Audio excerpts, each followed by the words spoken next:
வணக்கம். பாட்டாளி மக்களுக்கு நான் கூறிக்கொள்ள விரும்புவது என்னவென்றால், அம்மா சின்னம்மா நல்லா இருக்கணும்மா. நீங்க அதெல்லாம் ஓகே. இந்த சால்வையோட விலை ஒரு 100 ரூபாய் 200 ரூபாய் இருக்குமா? இருக்கு மேடம். இந்த மாதிரி நீங்க இவ்வளவு காஸ்ட்லியா வாங்குறதுக்கு இந்த சால்வை இதுக்கப்புறம் எதுக்குமே பயன்பட போறது இல்ல. இதை நீங்க காசா கொடுத்துடலாம்ல. நீங்க 1000 ரூபாய்க்கு கூட சால்வை வாங்கி கொடுங்க. ஆனா அது வந்து யூஸ் ஆகுறது இல்ல. அதுக்கப்புறம் காசா நீங்க கொடுத்துட்டீங்கன்னா நம்ம கட்சிக்கு யூஸ் ஆகும். நம்ம கட்சி பாட்டாளி மக்களுடைய கட்சி, ஏழைகளுக்கான கட்சி. நீங்க கட்சிக்காக நீங்க நிதியா நீங்க கொடுத்தீங்கன்னா கட்சியோட வளர்ச்சிக்கு நாங்க யூஸ் பண்ணிப்போம். இத எங்க வாங்குனீங்களோ அங்கே கொடுத்துட்டு காசு வாங்கிட்டு வாங்க. ஏழை எளிய மக்களுக்கு உதவணும்ன்ற நோக்கில வளர்க்கப்பட்ட கட்சி நம்ம கட்சி தான். சுத்திட்டு வந்தா கொடுப்பீங்களா? ஓகே, இப்போ இந்த புக் நீங்க வாங்கிருக்கீங்க. புக்கோட விலை வந்து 5000 போட்டிருக்கு. இதை நீங்க வந்து அமௌண்டா கொடுத்துக்கிட்டீங்கன்னா தொகுதி மேம்பாட்டுக்கு ஏதாவது நாங்க செய்யறதுக்கு யூஸ் ஆகும். புக்ல உங்களுக்கு படிக்க மாட்டீங்களா? படிப்போம். படிச்ச எல்லா புக்குமே நாங்க படிச்சிட்டோம். அதுக்குதான் கூகுள் இது மாதிரி இருக்குது, லைப்ரரியில பாத்துப்போம். நீங்க புக்குக்கு பதிலா அது காசு கூட கொடுத்துறோம். நீங்க 10,000 கூட புக் வாங்குங்க. ஆனா அதுக்கு பதிலா காசை நீங்க கொடுத்துட்டீங்கன்னா கட்சியோட நிதி மேம்பாட்டு வளர்ச்சிக்கு நாங்க யூஸ் பண்ணுவோம். வளர்ச்சி பணிகளுக்காக. சரி, ஓகே. என்னென்ன சொல்றோம் பாருங்க. கம்பி கட்டுற கதையெல்லாம் எழுத்து போடுறாங்க. இந்த பாமர மக்கள் எப்போதுமே கஷ்டத்துல தான் இருக்காங்க. இவங்கள வறுமை கோட்டுக்கு மேல கொண்டு வரணும்ன்ற நினைக்கிற ஒரே கட்சி நம்மளுடைய பாட்டாளி மக்கள் கட்சி தான். ஆனா இந்த கட்சி இல்ல, இந்த பெரிய மாங்காய் வேண்டாம், சின்ன மாங்காய் போதும். இந்த மாங்காய் வாங்கின காசை நீங்க கொடுத்திருந்தீங்கன்னா கட்சியோடைய வளர்ச்சிக்கு யூஸ் ஆகும்ல. மேடம், எப்பேற்பட்ட யோசனை! இந்த யோசனை இருந்து நான் இன்னைக்கு இப்ப போறேன். கிலோ 10 ரூபாய்க்கு தான் வாங்கியிருப்பாங்க போல, அதையும் பிடிக்கிட்டு போயிட்டாங்க. தப்பா சொல்லிட்டாங்க. ஓகே, நம்ம கட்சி மக்கள் கஷ்டப்படுறதுக்காக அவங்களுக்கு உதவி செய்யறதுக்காக நம்ம வந்து உருவாக்குன கட்சி. அதனால இந்த சால்வை, இந்த கிஃப்ட், பொக்கே இதெல்லாம் நீங்க கொடுக்கறதுக்கு பதிலா அதுக்கு பதிலா நீங்க திரள் நிதி அப்படின்னு சொல்லக்கூடிய அமௌண்ட்டை நீங்க கொடுத்துட்டீங்கன்னா எங்களுடைய கட்சி வளர்ச்சிக்கு கொஞ்சம் யூஸ்ஃபுல்லா இருக்கும். ஏன்னா ஏழைகளுக்கான கட்சி, எளிய மக்களுக்கான கட்சி, பாமர மக்களுக்கான கட்சி. அது உங்களுக்கே வந்து தெரியும்.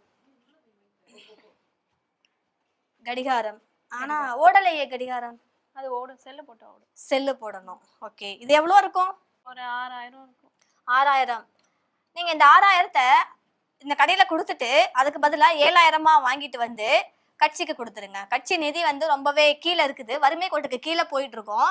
நீங்க கொடுத்துட்டீங்கன்னா கட்சியோடைய மேம்பாட்டு திட்டங்களுக்கு நாங்க யூஸ் பண்ணிப்போம். வாங்க. நன்றி, வணக்கம்.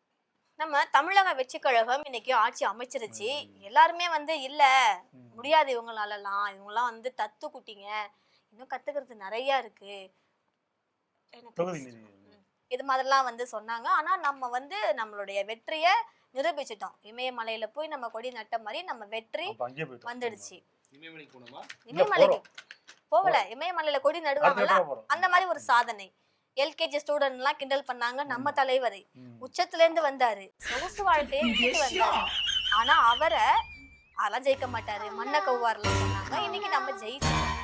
காத்து வரலப்பா, நல்லா நம்ம ஜெயிச்சிட்டோம். நம்ம இல்ல இப்படி இவ்வளோ இல்ல, மைல்டா. அதனால நம்ம தொகுதிக்கு நல்லது பண்ணணும். நெக்ஸ்ட் டைம் என்ன பண்றீங்க, இது மாதிரி கிட்டெல்லாம் வரக்கூடாது. இங்க ஒரு 5 சேர், அங்க ஒரு 5 சேர் போட்டுக்கோங்க பிளாஸ்டிக்ல. இந்த சாயிர சேர் கூட வேண்டாம், ஸ்டூல் இருக்கும்ல அது போட்டுக்கோங்க.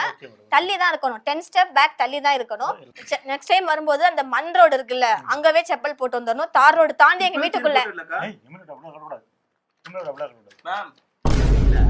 நெக்ஸ்ட் டைம் அதுவும் பண்ணக்கூடாது. ஒரு துண்டு இருந்தா வாங்கி இடுப்புல கட்டிக்கோங்க. பிளஸ் உங்களுக்கு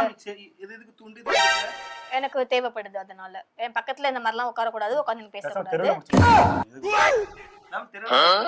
நான் ஏன் தெருவுக்கு வரணும்? என்ன பார்த்தா உங்களுக்கு தெருவுக்கு வர மாதிரி இருக்கா?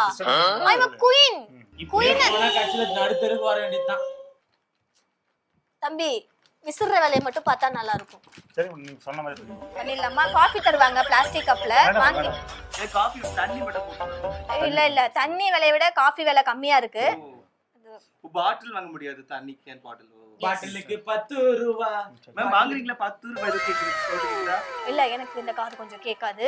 ஆக்சுவலா கேட்காம நல்லா தான் மேடம். முடிச்சிடுவோம். ஓகே நெக்ஸ்ட் டைம் வரும்போது சொன்னதெல்லாம் ஞாபகம் இருக்கணும். கிட்ட யாரும் வரக்கூடாது. ஒரு நான் கீழே உட்காந்துக்கிறேன் மேம், இப்படி உட்காந்துக்கிறேன் மேம், இப்படி உட்காந்துக்கிறேன் மேம். எம்எல்ஏ டபுளா பேசுங்க. ஒரு ராணி மாதிரி நான் இருப்பேன். குயின் மாதிரி தான் நான் இருப்பேன். ஓகே குயின் எலிசபெத் தெரியுமா? தெரியாது மேடம். அவங்கள்ட்ட எப்படி இருப்பாங்களோ பருப்பிரவி அப்படி கூட வச்சுக்கலாம். அது மாதிரி தான் இருக்கணும். ஓகே ஓகே கிளம்புங்க. கோ கோ கோ மேன், காத்து வீசு. நான் போகணுமா இப்போ? யோ போயா. நீ என்ன இடையில ஏதோ பேசுற? மூடிட்டு இருக்க முடியாதா? எம்பிபிஎஸ் படிச்சிருக்கீங்களா மேடம்? எம்பிபிஎஸ்ஸா? எம்பி வச்சாலும் அவங்களால அதெல்லாம் படிக்க முடியாது. காசு குத்து வாங்குது. உண்மையா மேடம்? இல்ல நான் கஷ்டப்பட்டு தான் நைட் எல்லாம் கண்ணு ஆமா மூடிச்சு. கஷ்டப்பட்டோம். காசு எவனும் வாங்க மாட்டேன்ட்டானுங்க. டேபிள் கடியில கொடுக்கறது, பரம்புமா டிவி வாங்கி கொடுக்கறது அப்படிதான். ஓ சரி சரி. கஷ்டப்பட்டு கண்ணு மூடிச்சு. ஆமா நைட் எல்லாம் படுவாங்க. அப்படி இது லஞ்சம் வாங்குறது லஞ்சம் கொடுத்தீங்க? அப்ப நீ போலி டாக்டரா? இல்ல நான் வந்து காசு கொடுத்து படிக்கல. இல்ல போலியோ சொட்டு மருந்து கூட போட லாக்கி கிடையாது. அந்த நர்ஸ் இருப்பாங்கல்ல, ஆமா. அது கூட லாக்கி. டாக்டர் நான் டாக்டரேட் பண்ணிருக்கேன். அப்படியா? எம்பிபிஎஸ் படிச்சிருக்கீங்க? படிச்சீங்க போனீங்க. எம்பிபிஎஸ் எல்லாம் கிடையாதுங்க. அஸ்ட்ராலஜில நான் வந்து டாக்டரேட் பண்ணிருக்கேன். ஜோசியம் பண்ணுவாங்கல்ல, ஆமா. ஜோசியம் பாப்பாங்க. உங்க மக்கள்லாம் நேம் டேட் மட்டும் சொல்லுங்க. ம். மேடம் எல்லாத்தையும் அப்படி புட்டு புட்டு புட்டு புட்டு இப்ப ஆட் வருது, ஃபுல்லா செல்போன்ல ஆட் வருது. நான் கொடுக்குற ஹெல்த் டிப்ஸ வச்சு எவ்வளவு பேரும் நல்லா இருக்காங்க. Okay. எம்பிபிஎஸ் படிச்ச டாக்டர் பண்ணாதத கூட நான் பண்ணிருக்கேன். ஆமா ஜோசியத்திலேயே கேன்சருக்கு எல்லாம் மருந்து கண்டுபிடிப்பாங்க. அவனை சொல்லி நிறுத்துங்களேன்டா. அவன் நிறுத்துற அந்த லூசுக்கு மட்டும் வந்துட்டே இருக்கான் போடுறா. அப்படி பார்த்தா நீங்க வந்து அஸ்ட்ராலஜி படிச்சவங்க இல்ல ரீசர்ச் பண்ணி வாங்குனீங்களா?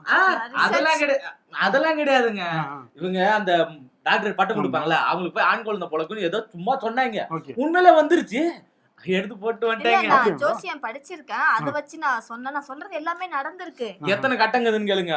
பல்லாங்குழி விளையாடணுமா இல்ல இது கட்டம் போட்டு விளையாடுவாங்கல்ல, அந்த விளையாட்டு விளையாடணுமா? ஆடு விளையாட்டம். 9 கட்டம் இருக்குது. குருவுக்கு ஒரு கட்டம், சனிக்கு ஒரு கட்டம்னு இவனுக்கு ஒரு குரு ஒரு தனி வீடு கட்டடம், தனி கட்டடம் அதெல்லாம். ஓ. சரி, நான் செவனே தானா போய்க்கிருந்தேன். கௌரவம்னு என் கௌரவத்தையே ஆரம்பிச்சிட்டீங்களா? இவன் ரொம்ப ஓவரா பேசுறான். நான் இவனை கொஞ்சம் கவனிக்கணும். நான் வந்து உண்மையான டாக்டர். நானு அஸ்ட்ராலஜி படிச்ச astrology டாக்டர், படிச்சிருக்கீங்க. டாக்டரேட் பண்ணிருக்கேன். ஓகே. இவன் கட்ட சரியில்லை. இவன் இப்படியே கட்ட பேசினு உனக்கு மக்கள் கட்ட போறாங்க. சரிம்மா. இவன் நீ கட்டத்தை இப்ப டாக்டர். நான் உடைச்சிட்டு நீ வர்றேன். டாக்டர். வழி விடுங்க.